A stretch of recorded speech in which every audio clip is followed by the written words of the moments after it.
бас таахан бас танилцуулж бидний одоос үг хэлэх цагаас хасаж тусна одоос цагт нь тооцож оруулж хийхээс хүсэж байна. Яагаад гэвэл одоо улсын хурлын 18 гишүүн 20 хүн одоо энд их одоо давмгаалж төрж ярьдаг.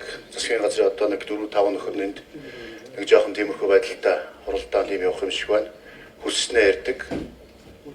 Хүссэн шийдвэр гаргах гэж оролддог. Ямар нэгэн одоо шалтгаан биш шалтгаан хилдэг.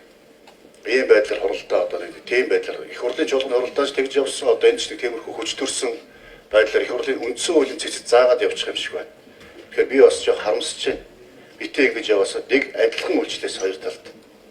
Сая одоо нэг дотлох баримт гэтэл бахан хүсэлт гараад гомдол гаргаад шалтгаан тоочвол хуралдаа хоцорч ирчээ тэгээд миний нэр уншсангууд одоо гомдол гаргаж авсан. Зогстой юу? Тийм болохоор яг л тодорхой дэгээр ус бэ. Дэгээс хөлж явууллаа ч.